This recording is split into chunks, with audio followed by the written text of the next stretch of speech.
السلام عليكم، يا رب تكونوا بخير. في آخر فيديو عملناه على القناة عرفنا ازاي ممكن نعمل أي شيب علشان نعمل سلسلة أو نعمل أي شكل نكرره على كيرف، وازاي ان احنا نربطه بالكيرف ده بحيث ان هو كل ما نحرك او نطول الكيرف الاوبجكت بتاعنا يتكرر ويتحرك مع الكيرف ده. وفي الفيديو ده هنضيف تفصيلة بسيطة جدا ولكن مهمة جدا جدا، وهي ان ازاي الاوبجكت بتاعنا ما يحصلش فيه اي تشوه او شكله يتغير لما نطول الكيرف ده او ان احنا نكرره او نعمل له expand. فخلينا نبدأ على طول، بس قبل ما نبدأ بفكرك لو عجبك الفيديو ما تنساش تعمل لايك وسبسكرايب وتدوس على زرار الجرس علشان يوصلك كل الفيديوهات الجديدة أول بأول، وعلشان تدعم القناة كمان. ولو ليكوا أي أسئلة أو اقتراحات أو تعليقات يا ريت تسيبوها لنا في الكومنتس. ودلوقتي يلا بينا نبدأ على طول. مبدئيا كده خلينا نعمل أي شيب يوضح لنا الفكرة.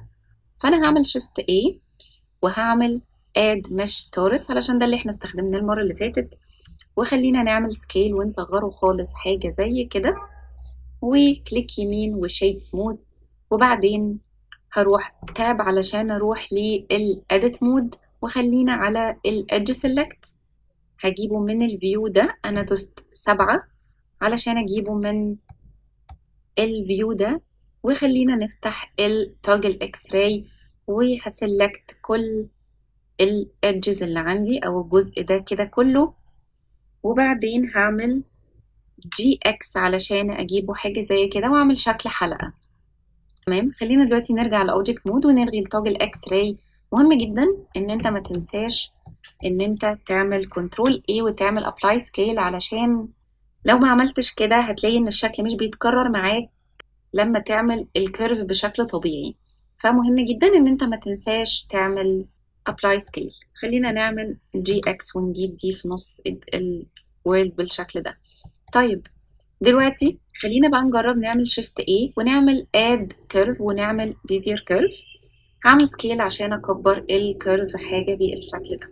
دلوقتي لو انا حبيت اربط الحلقة بتاعتي دي في الكيرف بشكل طبيعي، فانا هجيب الحلقة دي وهدوس shift وهختار الكيرف والكنترول بي، وهعمل كيرف دي فورم زي ما عملنا المرة اللي فاتت، وبعدين هتأكد ان انا مختارة الحلقة وهعمل add modifier، ومن generate هعمل array modifier وهطلع الاري فوق الكيرف، وبدل ما هي fixed count هخليها fit curve، وهختار من الاي دروبر دي الكيرف ده بالشكل ده، وبعدين هقدر ان انا اتحكم في الكيرف. فهاجي على الكيرف هدوس تاب وهمسك النقطة دي وهبدأ ان انا اعمل اكسترود.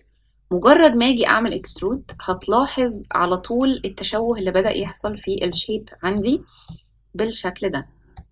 ممكن تكون لاحظت ده في الفيديو اللي فات، او ممكن تكون ملاحظتوش لان الحلقة اللي انا كنت عاملاها كانت حلقة مدورة او شكل التورس زي ما هو، فممكن يكون الموضوع ما كانش ملاحظ قوي المرة اللي فاتت. وممكن برضو لو انت محتاجتش تعمل كيرفات بالشكل ده ممكن ما توجعش دماغك في الطريقة اللي احنا هنشرحها في الفيديو ده، وتكتفي بالطريقة البيزك جدا اللي احنا عملناها في الفيديو اللي فات. ولكن لو انت محتاج ان انت تغير في شكل الكيرف بتاعك بالشكل ده فالدنيا هتتشوه عندك، فانا هقولك الحل دلوقتي. خلينا نمسح بقى كل ده علشان ما نلخبطش نفسنا خالص، فخلينا نعمل اكس وديليت وهبدأ من الأول تاني. فخلينا أعمل shift A وهعمل add mesh وهعمل تورس، كليك يمين وشيد سموث S وهصغرها، كنترول A وهعمل apply scale وتاب عشان أروح للإديت مود، والسبعة من النمباد وهزوم إن بالشكل ده. هفتح التوجل إكس راي، همسك كل الإدجز اللي عندي هنا دي وهعمل جي اكس وهبعدها شوية بسيطة زي كده عشان اعمل نفس شكل الحلقة اللي انا كنت عاملاها، وبعدين هلغي التوجل اكس راي. طيب الخطوة اللي احنا هنبدأ نعملها بعد كده، خلينا بس نجيبها جي اكس كده شوية عشان تبقى في منتصف الوورد، ودي خطوة مش مهمة خالص بس انا بعملها عادي يعني بالتعود.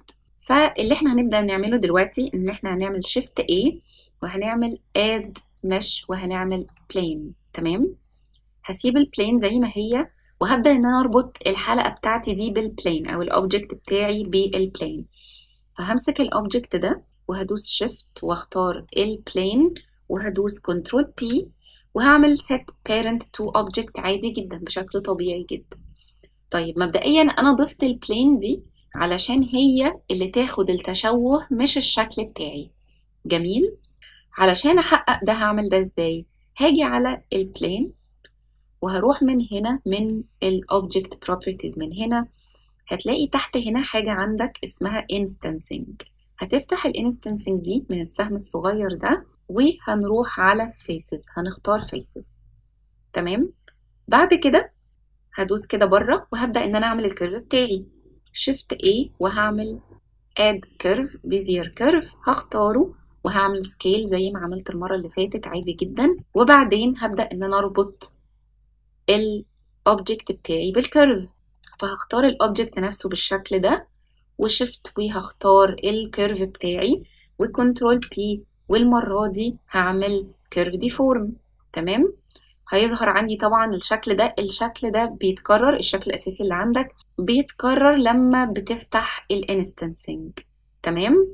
فالأوبجكت ده ملوش لازمة، بس ما تمسحوش علشان هو بيكون طبعا أساسي في العملية بتاعتنا، ولكن اللي انت ممكن تعمله ان انت تخفيه لأن مش هنحتاجه في الموضوع خالص. فأنا هدوس عليه وهدوس H من الكيبورد علشان أعمل هايد. طبعا كل حاجة بدوس عليها في الكيبورد أو الماوس هتلاقيها موجودة عندك هنا تحت على الشمال. تمام. بعد ما عملت كده علشان بقى أكرر الأوبجكت بتاعي، فهختار الأوبجكت بالشكل ده وهنروح على الموديفايرز وهعمل add modifier، ومن generate هعمل array modifier زي ما عملنا المرة اللي فاتت.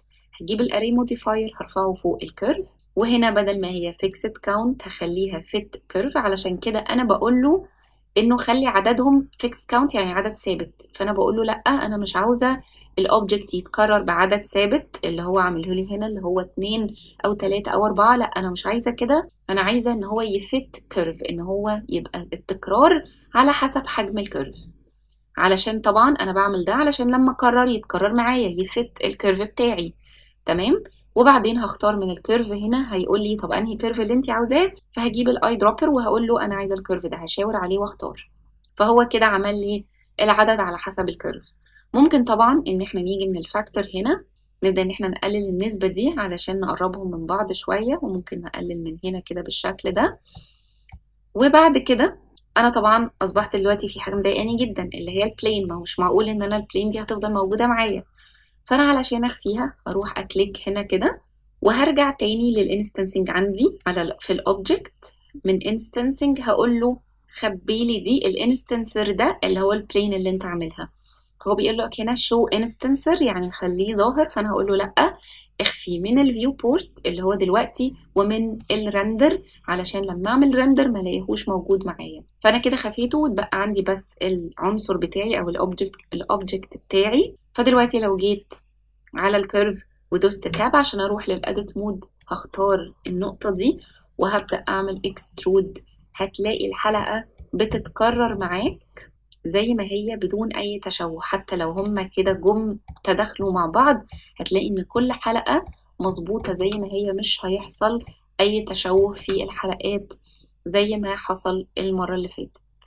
وبس كده، دي ببساطة الطريقة اللي انت ممكن تحافظ بيها على الاوبجكت بتاعك على شكله. وطبعا نفس الطريقة انت ممكن تطبقها على اي شكل عندك، مش بس على شكل الاوبجكت ده، ممكن اي شكل عندك ان انت تعمله. ونفس الطريقة بالمناسبة هتبقى موجودة لو احنا عملنا زي المرة اللي فاتت ان احنا عملنا الحلقات متداخلة مع بعض. فبس كده، يا رب يكون الفيديو عجبك ويا رب يكون كان مفيد ليك. لو عجبك الفيديو ما تنساش تعمل لايك وسبسكرايب وتدوس على زرار الجرس علشان يوصلك كل الفيديوهات الجديدة أول بأول، وعلشان تدعم القناة كمان. ولو ليكوا أي أسئلة أو اقتراحات أو تعليقات يا ريت تسيبوها لنا في الكومنتس. أشوفكم في الفيديو اللي جاي إن شاء الله. باي باي.